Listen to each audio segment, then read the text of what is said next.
नमस्कार, आप देखना शुरू कर चुके हैं स्काई न्यूज़। सबसे पहले खबर संभल से।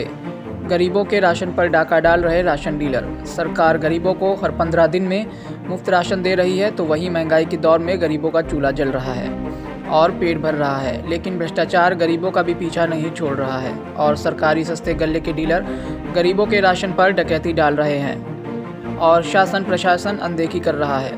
जनपद संभल के विकासखंड असमौली के गांव गुमसानी की डीलर सुमन देवी की दबंगई देखने को मिली, जिसके आगे गरीबों की जुबान नहीं खुलती है। लेकिन राशन ले रहे बच्चों ने बताया 1 यूनिट पर 4 किलो राशन दे रहे हैं, जबकि सरकार की तरफ से 5 किलो 1 यूनिट पर आता है। इस तरह सुमन देवी गरीबों के राशन पर डाका डाल रही हैं। संभल से हमारे संवाददाता दिलशाद खान की रिपोर्ट। नाम है तेरा? कितना अनाज देते हैं? राशन कार्ड किस नाम से? कितना मिलना चाहिए तुम्हें? 25 5 ही मिला। तो कम देते हैं ये?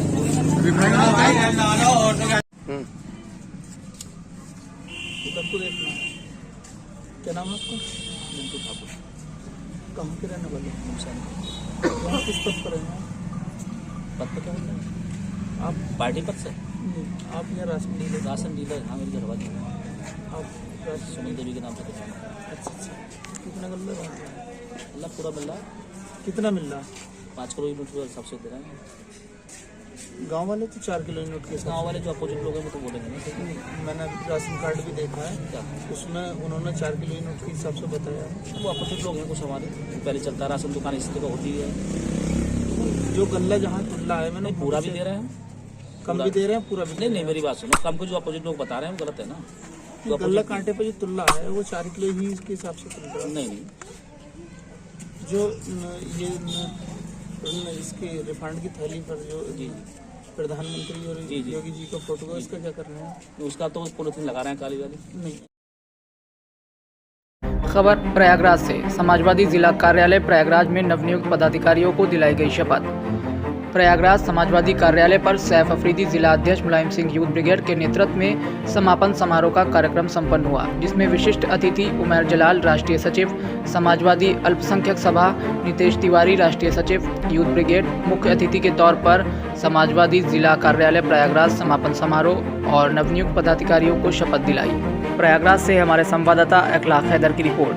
ठेकेदार होगा या बिल्डर होगा, लेकिन नॉन बैंकिंग फाइनेंशियल सर्विस में काम करने वाला कॉर्पोरेट कल्चर का नेता बहुत कम मिलेगा। मैं उस कॉर्पोरेट कल्चर से आता हूँ। मैंने देखा है भारतीय जनता पार्टी की गंदगी किस हद तक उन्होंने कॉर्पोरेट कल्चर में फैला रखी है, किस हद तक वो लोगों को मोड़ करते हैं। हमारी लड़ाई एक ऐसी गंदी विचारधारा से है जिसने अभी सिर्फ हमारे और आपके एक छोटा सा कांटा चुभोया है। अभी तो उनके तर्कश में ऐसे ऐसे हथियार हैं, इतने जुल्म और सितम होंगे कि आप हम सोच नहीं पाए। खबर मैनपुरी से। कलयुगी पिता ने 9 वर्षीय मासूम बच्चे की गला दबाकर निर्मम हत्या कर दी, जिसके बाद क्षेत्र में सनसनी फैल गई। लोग कहने लगे, हे भगवान, अरे राम जी क्या हो गया। बाप ही मासूम बेटे की मौत का हत्यारा हो गया। घोर कलयुग की जिंदा तस्वीर है, जिसमें एक बाप ने ही अपने मासूम बच्चे का गला घोट दिया और उतार दिया उसे मौत के घाट। मैनपुरी से हमारे संवाददाता नफीस अली की रिपोर्ट। कैसे मौत हुई, क्या हुआ, पूरी बात बताओ। मुकेश ने गला दबा के मार दिया, हमारी नातिन ने बताया। मुकेश कौन है? मिट्टू का पिता। मतलब पिता ने ही अपने बच्चे को मार दिया है? कैसे, क्या आपको कैसे जानकारी मिली? हमारी छोटी दी नातिन है वो, मिट्टू की बहन, उसी ने बताया। तो पिता को पकड़वा दिया है क्या? हाँ, पिता को पकड़वा दिया। खबर हमीरपुर से। पैरामिलिट्री फोर्स और पुलिस बल ने किया रूट मार्च। सूबे में आचार संहिता लगते ही हमीरपुर जिला प्रशासन सहित पुलिस महकमा अलर्ट मोड में आ गया है, जिसके तहत हमीरपुर में राजनीतिक सरगर्मियां तो नहीं बढ़ी हैं, अलबत्ता पुलिस और प्रशासन की सरगर्मियां जरूर बढ़ी हुई हैं। उसी के तहत पैरामिलिट्री फोर्स और पुलिस बल ने मौदाहा कोतवाली क्षेत्र सहित सिसोलर थाना क्षेत्र के गाँव-गाँव में फ्लैग मार्च किया। हमीरपुर से हमारे संवाददाता अमित नामदेव की रिपोर्ट। हमीरपुर जनपद के मौदाहा थाना में पैरामिलिट्री फोर्स के साथ जिलाधिकारी महोदय और क्षेत्राधिकारी और एसडीएम के साथ आज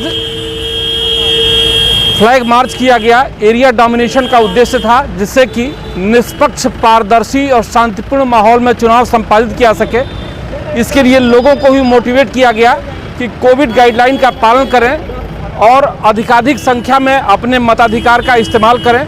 साथ ही जो भी अपराधी तत्व हैं उनके विरुद्ध लगातार निरोधात्मक कार्रवाई की जा रही है, जिससे कि मतदान निर्विघ्न रूप से संपन्न हो सके और इसमें जो भी अपराधी तत्व हैं उनके विरुद्ध लगातार निरोधात्मक कार्रवाई भी की जा रही है।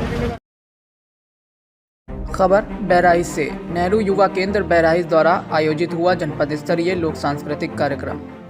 गुरुवार को युवा कार्यक्रम एवं खेल मंत्रालय भारत सरकार द्वारा संचालित नेहरू युवा केंद्र संगठन बहराइच के तत्वाधान में जनपद स्तरीय लोक सांस्कृतिक कार्यक्रम का आयोजन हुआ। जनपद के श्री मानस इंटर कॉलेज विशनपुर राहू के प्रांगण में आयोजित किया गया। कार्यक्रम का शुभारंभ विद्यालय प्रांगण में स्थित मां सरस्वती एवं स्वामी विवेकानंद जी की मूर्ति पर माल्यार्पण कर दीप प्रज्वलित कर किया गया। इस कार्यक्रम में जनपद के सभी विकास खंडों के विभिन्न युवा एवं महिला मंडल के युवकों एवं युवतियों ने प्रतिभाग किया, जिसकी अध्यक्षता जिला युवा अधिकारी सुश्री प्रज्ञा पांडे ने की। बहराइच से हमारे संवाददाता जकी सिद्दीकी की रिपोर्ट। खबर हमीरपुर से। पुलिस और आबकारी विभाग की टीम ने शराब बनाने के ठिकाने पर मारा छापा। 500 लीटर अवैध कच्ची शराब व शराब बनाने के उपकरण बरामद। मौके पर 5 कुंटल लहन किया गया नष्ट। मौके से 2 अभियुक्त गिरफ्तार। मुस्करा थाना क्षेत्र के केशिवनी डेरा का मामला। हमीरपुर से हमारे संवाददाता अमित नामदेव की रिपोर्ट। हमीरपुर जनपद के मुस्कुरा थाना अंतर्गत शिवनी डेरा में अवैध शराब बनने की सूचना प्राप्त हो रही थी। इस सूचना पर पुलिस विभाग और आबकारी विभाग द्वारा संयुक्त रूप से वहां पे छापा डाला गया। छापे के दौरान बड़े पैमाने पर वहां पे अवैध शराब बनाने के उपकरण और लगभग 5 क्विंटल लहन और मौके से लगभग 500 लीटर अवैध शराब बरामद हुआ। इस संबंध में 2 अभियुक्तों के विरुद्ध अभियोग पंजीकृत किया गया है और अभी इस गिरोह में सम्मिलित अन्य लोगों की भी तलाश की जा रही है। शासन के निर्देश पे चलाए जा रहे हैं अवैध शराब के विरुद्ध यह अभियान अन्य थानों में भी जारी रहेगा, जिससे कि इसकी अवैध बिक्री और निष्कर्षण को प्रभावी ढंग से रोका जा सके। खबर बहराइच से। बहराइच के बीच रेलवे विद्युतीकरण कंप्लीट हुए कार्य का हुआ CRS इंस्पेक्शन। जल्द ही गोंडा से बहराइच के बीच विद्युत ट्रेन सेवा यात्रियों के लिए होगी शुरू। इस अवसर पर CRS मोहम्मद लतीफ़ खान के साथ DRM मोनिका अग्निहोत्री व अन्य और भी रेलवे के आला अधिकारी रहे मौजूद। बहराइच से हमारे संवाददाता जकी सिद्दीकी की। आज ये गोंडा से बहराइच लगभग 60 किलोमीटर के सेक्शन का CRS निरीक्षण हो गया है। विद्युतीकरण का कार्य संपन्न हुआ है, उसका आज निरीक्षण था और इसके बाद ऑथराइजेशन मिलते ही हम लोग यहाँ पर बिजली की ट्रेनों का आवागमन शुरू कर देंगे। तो इस प्रकार से हमारा गोंडा से बहराइच का जो ये सेक्शन है ये भी विद्युत कर्षण पर ही चलेगा। ये माना जाए क्या शुरुआत होगी? अभी ऑथराइजेशन मिल जाएगा, उसके बाद हम लोग ट्रायल करने जा रहे हैं। स्पीड ट्रायल होगा, CRS साहब स्पीड ट्रायल करेंगे। आज निरीक्षण किया है पूरे सेक्शन का, अब स्पीड ट्रायल होगा। स्पीड ट्रायल के पश्चात वो ऑथराइजेशन दे देंगे और तत्पश्चात हमारी विद्युत कर्षण पर सारी ट्रेनें चलने लगेंगी।